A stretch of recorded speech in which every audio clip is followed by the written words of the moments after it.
Danilo, é difícil ainda estar no dia a dia, não tem como apagar. Onde você está, o corintiano vai lá e te agradece sempre por tudo que você fez, principalmente pelo Corinthians, Copa Libertadores e Mundial de Clubes da FIFA, né, Danilo?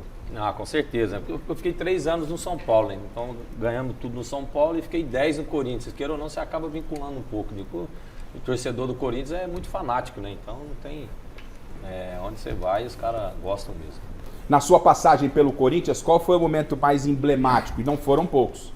Não, então, teve igual eu cito, né? No Corinthians eu tive um momento bom, um momento ruim, né? O Pós-Tolima lá, invasão, aquela coisa tudo, mas a gente pegar aí foram anos muito bons, né? Onde o time, por exemplo, que eu não esqueço nunca, é a Libertadores, né? Quantos atletas passou lá e não ganhou, né? Então, eu tava naquele jogo, isso é um filme que a gente tem ali, torcedor aos plantos ali após o jogo daquilo ali, então a gente um carinho muito grande aí pela história toda que foi.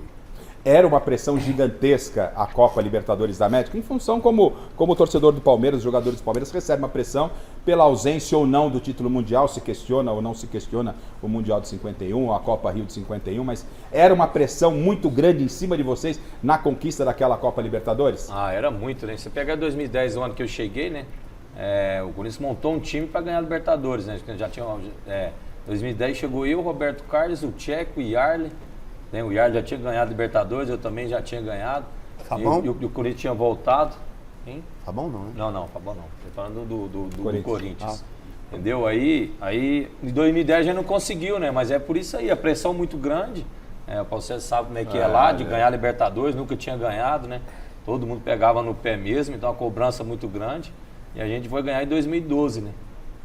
Paulo, ainda sobre Libertadores, à vontade com o Danilo para relembrar aí bons momentos. O Danilo que obviamente faz aquele gol importantíssimo contra o Santos na semifinal. O Santos faz 1-0 com o Neymar, não é? E esse gol aí, ó, do São Paulo em 2005 foi contra o River aqui, ó, na semifinal. Primeiro, já estava 30 minutos do segundo tempo e o jogo 0-0. Se a gente não consegue ganhar aqui e vai para lá, imagina a pressão que ia ser também. Olha aí, sem dúvida nenhuma, né? Primeiro que quando nós ganhamos o primeiro campeonato brasileiro para o Corinthians foi histórico, né? Em 90. O Corinthians jamais tinha ganho e aí começa a dar sequência ali em termos de sonhos de Libertadores. E sem dúvida nenhuma o Danilo marca uma história aí impressionante dentro do Parque São Jorge, dentro do Corinthians, até porque foi um dos principais jogadores, né? Ali no setor de meio campo, na articulação. Quando falam pra mim de Igor Coronado, eu tô com o Danilo aqui, aí me arrebenta. Aí eu falo aqui, o Alex aqui fala, Igor Coronado. Eu falo, Igor Coronado. Tá machucado ainda, o Coronado? Tá. Uma pancada no ombro. No Sinceramente, ombro. eu não sei como é que... Pancada no ombro, tirar o jogador de um clássico. Ele caiu. Uma pancada no ombro. Mas enfim, vamos lá, vamos Danilo. Então, depois ele pega e sem dúvida nenhuma, eu creio que um sonho de... Eu lembro que quando nós jogamos a Libertadores contra o Boca e perdemos o jogo no Morumbi com mais de 100 mil torcedores. Você estava lá, né, Galo? Mais de 100 mil torcedores lá, até derrubou jogador. Né? O Guinei, né, falhou no lance, mas o torcedor... também falhou com merecidamente. Então, mas eu digo no sentido da pressão que era em relação a Libertadores, a conquista, os jogos da Libertadores. Então, o fato deles... Gol do Batistuta. Veja a pressão que é para se conquistar a Libertadores, a pressão que foi para se conquistar, em função do que o Paulo está falando, né, Danilo? Era uma pressão... Eu queria fazer uma pergunta para o Danilo. Pode fazer. Dizer o seguinte, qual foi o Mundial que você mais comemorou? O Mundial de São Paulo ou o Mundial do Corinthians? Os dois, né? Não tem como, imagina. O Mundial você ganhar não é todo dia que você vai ganhar. Eu acho que os dois foram importantíssimos. Né? Alex. Ô Danilo, até hoje quando a gente lembra do título da Libertadores em 2012, muito se fala que o Corinthians começou a ser campeão no lance do Diego Souza, que o Cássio salvou, que ele ficou cara a cara naquele contra-ataque, sozinho. E o Cássio salvou e o Diego Souza, se fizesse aquele gol, poderia dar um outro rumo para aquela situação. Como é que vocês viram aquele momento ali também, dentro de campo? Ficou marcado aquilo ali, né? Do jeito que foi, do jeito da jogada. Que a gente até brincava com o Alessandro. O que passou na sua cabeça, Alessandro? Que você viu ele sozinho com a bola. Porque ele tomou a bola do Alessandro. O Alessandro chutou, bateu nele, ele foi sozinho. Mas eu acho que essa Libertadores foi Deus do início, meu. Deus do primeiro jogo lá, se eu não me engano, Deportivo Táchira, lá nós tava perdendo. Gol do Ralf aos 45 lá, já nos acréscimos. Então, o grupo estava bem fechado para ganhar. Então, acho que a gente todo mundo estava muito motivado. E a cada jogo a gente ia jogando melhor, grupo fechado. A gente sabe, né? Você já jogou também, você sabe como é que é. Quando o grupo está bem fechado e unido, a chance de você ganhar é muito grande, porque a qualidade a gente já tinha. Aí, junto com a comissão, com os jogadores, foi a jogo foi aumentando mais ainda. Miller, uma pergunta para o Danilo, campeão Libertadores, campeão do mundo, São Paulo, Corinthians, enfim, um jogador de altíssimo nível. Por que você teve grande sucesso na base do Corinthians e não ficou, não permaneceu? Porque você foi campeão da Copinha, estava fazendo um grande trabalho lá na base. Por que você não ficou? A gente sabe que futebol tem muito lado político também, né? Eu acho que essa mudança da diretoria, mas eu acho que o futebol, você tem que olhar a qualidade, né? É o trabalho, independente de uma gestão ou de outra. Eu acho que foi mais para a parte política mesmo, porque em termos de resultado, ela colocou 18 jogadores no profissional, eu coloquei, puxei do 17, o Wesley, Breno Bidon, Moscardo, Murilo eu coloquei para jogar naquele jogo que eu fui interino contra o Palmeiras, e a partir dali virou titular e foi embora também. Então a gente aí foi campeão da Copinha, né? Eu acho que isso é o principal, né? Você ficou ainda um pouco mais, eu vou me aprofundar no que você está falando, você ficou um pouco mais trabalhando no campo da política, porque a coisa estava funcionando na Copinha e você ganhou a Copinha, não tinha como mandar o Danilo embora. Aí esperaram a primeira situação que não correu muito bem e tiraram o Danilo. Havia uma troca de gestão, o grupo que chegou estava trocando todos os profissionais e o Danilo foi uma consequência disso. Não foi, essa é a minha leitura, Danilo. Não, mas é isso mesmo, é isso aí. Porque em termos de trabalho e rendimento não tem o que discutir. Né? A gente pegar ali, igual eu citei agora, tantos jogadores que a gente subiu, fui vice-campeão paulista, vice-campeão brasileiro e campeão da Copinha em 3 anos e meio. E colocando 18 jogadores no profissional, acho que 5 ou 6 foi vendido. Tem pouco título. Rendimento. Tem. Só queria dar os parabéns para o Sub-15 do Corinthians, que acaba de ser campeão em Dubai. O pessoal está mandando aqui. Informação importante. Antes da gente mostrar, quero que o Danilo fale do gol do Sheik, o primeiro gol contra o Boca, né, aquele toque de calcanhar do Danilo, que ele explique exatamente o que ele vivenciou. Eu queria que ele falasse um pouquinho sobre essa importância, a importância de ter participado dessa conquista da primeira Copa Libertadores com a camisa do Corinthians. Importantíssimo, igual eu citei, esse jogo aí ficou marcado, né? Ainda mais contra o Boca ali daquele jeito, aquela imagem que eu tive depois de ser campeão ali, vendo os torcedores daquele jeito ali. Então, de participado, né? Você fala do passe do gol, né? Põe aí pra gente, ó. Explica o lance pra gente, desenha esse lance pra gente. Tem muita gente que fala que isso aí foi cagado, não tem que eu tirei do nada. Mas é assim não. Põe o lance. É assim, vamos ver o lance, ó. Bola vem da direita. O mais difícil aí foi essa trombada e sustentar ela. O passe depois foi mais fácil. Se você pegar no outro ângulo, quando a gente sobe e briga lá em cima... Porque é uma bola dividida, né? Bola difícil. Eu não tinha o que fazer ali, eu tinha que dar o passo para trás. Ó. Deu um coice na bola. Então. Eu vi um vulto ali, a única coisa que eu podia técnica, fazer... né, jogador? O jogador, quando tem qualidade técnica... É hora do improviso, nessa hora tem que improvisar. Vai pro improviso. Ali você tinha a percepção de que quem estava ali, você já tinha visualizado o Ever, tudo muito rápido, né? É muito rápido, pode ver quando eu trombo nele aqui, eu olho um pouquinho de lado. Quando eu olho, eu vejo ali um pouco o Sheik ali, aí eu tentei a jogada. A única jogada que tinha pra fazer é essa aí, que eu não tinha que fazer mais. A bola, tinha passado da bola, né? Pra trás, a bola tá pra trás de mim ali, a única coisa que eu podia fazer era aquilo ali. O Castan, que fez parte dessa história, né, fez parte desse grupo campeão da Copa Libertadores, esteve com a gente recentemente aqui no Mesa, tem um recado aqui pro Danilo, coloca na tela, Chile, por gentileza, vamos lá. Fala galera do Mesa Redonda, Castan aqui, passando para mandar um abraço aí para todos vocês, um abraço especial aí pro meu parceiro, meu irmão Zidanilo. Danilão, que Deus te abençoe, parabéns aí por tudo aquilo que você fez no futebol, tenho certeza que continuará fazendo agora como treinador de futebol.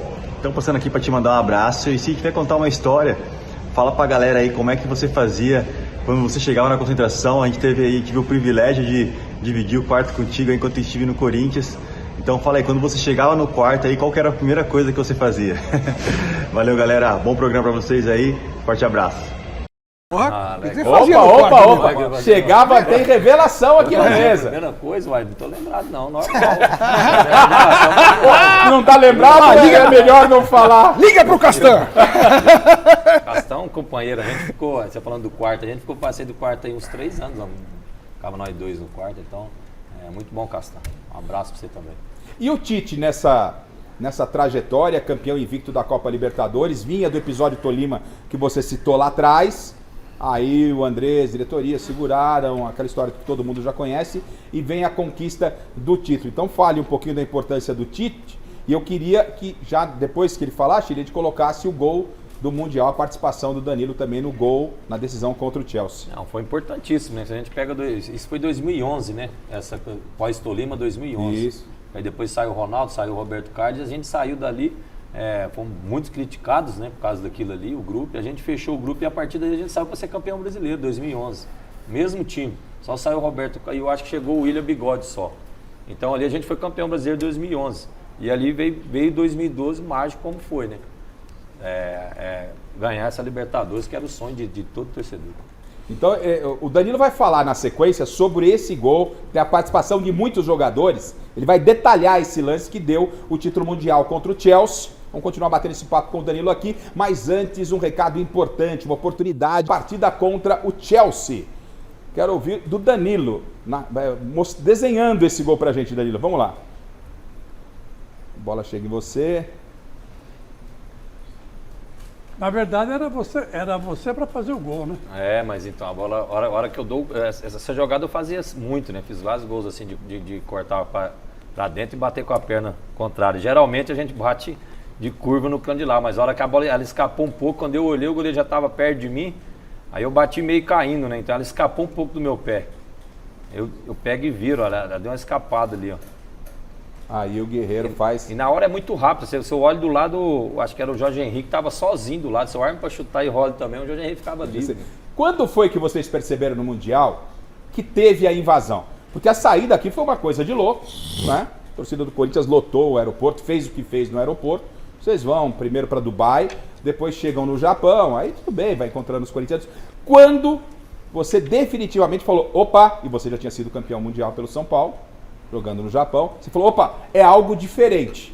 Porque até então você encontrar os torcedores corintianos no treino, tem bastante corintiano, tá, normal. Mas quando você sente, você fala, você sentiu, falou, é uma invasão, só que é uma coisa de maluco mesmo, é uma coisa para entrar para a história. Não, a gente sabe que o torcedor do corintiano é assim, né? Corintiano, Libertadores, a gente vai jogar em vários, Oruro, aqueles lugares, tudo lá no deserto. Foi jogar um dia no deserto lá, não tem como. Chegou lá, tinha torcedor lá, velho. É coisa absurda, lá no meio do deserto lá, e o torcedor ia.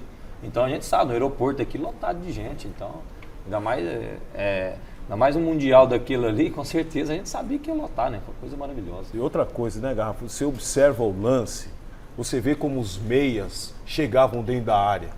Chega o Paulinho, chega o Danilo. Se você observar, aí vem daquilo que o jogador estava falando no início do posicionamento dos jogadores do Corinthians hoje.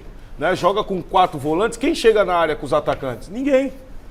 Então você vê, Paulinho pega a bola ali, chega, o Danilo tem vai, 4 jogadores do Corinthians dentro da área. Vários jogadores. Agora, Danilo... O Jorge Henrique estava livre mesmo. Não, olha pra você ver o lance. Tá o Paulinho e o Jorge Henrique sozinho. Agora, Danilo, os jogadores do Corinthians, o próprio Tite, o fato de você ter sido campeão do mundo pelo São Paulo numa situação parecida, o Fábio Santos também já tinha sido, né? Os jogadores conversavam com você nesse sentido, o que a gente precisa fazer, e vou estender mais a pergunta. O Liverpool era mais time que o Chelsea, foi mais difícil contra o Liverpool, o Corinthians jogou mais contra o Chelsea do que o São Paulo contra o Liverpool? Não, o time do Liverpool era muito melhor, né, na minha opinião. E o São Paulo a gente não conseguia jogar, agora de falar, a gente dava 3 toques na bola, eles já roubavam e já vinha de novo, então a gente não teve controle do jogo. E contra o Chelsea não, o Chelsea a gente ainda conseguiu jogar, administrar, criar jogadas. Então o time do Liverpool era muito melhor do que o do Chelsea. E qual time era melhor, do São Paulo ou do Corinthians? Eu acho que o do São Paulo, viu? Para mim do São Paulo, era muito bem encaixado e organizado. O Paulo Autuori, técnico campeão do mundo, né, pelo São Paulo, também tem um recado para o Danilo. Eu estou falando para vocês, na abertura do programa, eu falei, olha o nível do convidado, o cara foi campeão do mundo. O último campeão do mundo sul-americano é o Corinthians em 2012 com o Danilo. Isso. De lá para cá, nenhum outro time ganhou o Mundial de Clubes na América do Sul, né? Então veja a dificuldade que é, e o Danilo tem dois mundiais, um pelo São Paulo e um pelo Corinthians. E o Paulo Autuori, técnico do Danilo, lá como campeão mundial pelo São Paulo, também deixou um recado para você, Danilo, se liga aí. Olá, amigos da Gazeta, Paulo Tuori, passando aqui com muita satisfação para poder falar de uma pessoa e de um profissional como o Danilo. Como treinador, para mim, e tenho certeza que todos aqueles que o treinaram têm a mesma visão, é uma satisfação poder ter dentro do seu grupo de trabalho, da sua equipe, um jogador com a qualidade de execução do Danilo, com a sua inteligência, o que proporciona a ele uma leitura de jogo extraordinária, né? Para mim é um prazer enorme poder nesse momento estar me direcionar a ele, deixando um forte abraço, desejando tudo de melhor, ele que agora é um treinador, né? E para qualquer treinador que for um jogador com a sua qualidade, Danilo, eu sei que por vezes encontra uma certa dificuldade em relação àquilo que para você era muito fácil, mas que para aqueles que talvez você comande hoje não seja tanto. Um abração, um gosto enorme poder falar com você depois de algum tempo e desejar sempre o melhor. Muito obrigado aí por tudo, pelo período que tivemos juntos e o quanto você aportou àquele grupo de trabalho. O Paulo, um cara de conversa fácil, de muita competência também, comandou vocês na conquista daquele Mundial ainda. O Paulo, eu falo para todo mundo, foi um dos treinadores que me ensinou taticamente a jogar, foi ele, Paulo Tuori, que ele fez em São Paulo, que o posicionamento que eu fazia ali, devo muito ao Paulo Tuori, que às vezes eu era aquele camisa 10 mais por dentro, não tinha muito posicionamento, e aquele posicionamento que ele me colocou no São Paulo ali, às vezes de jogar na frente dos dois volantes, às vezes de virar um ponto esquerda lá, às vezes de trocar com o Júnior. O Júnior passava, eu ficava por trás, o Júnior virava por dentro, ele ia por dentro, eu ia por fora. Então, taticamente, quem me ensinou, lógico, a gente tem vários treinadores que a gente pegou, mas taticamente, dentro de campo e visão, o Paulo Tuori foi o melhor. Bom, o Alex perguntou há pouco qual que era o melhor, né? O time que jogava mais no Corinthians ou São Paulo. Né? Ele falou que o São Paulo era um time, tecnicamente, talvez no conjunto, melhor do que o do Corinthians. Vamos montar a seleção desse agora? Vamos montar uma seleção, então.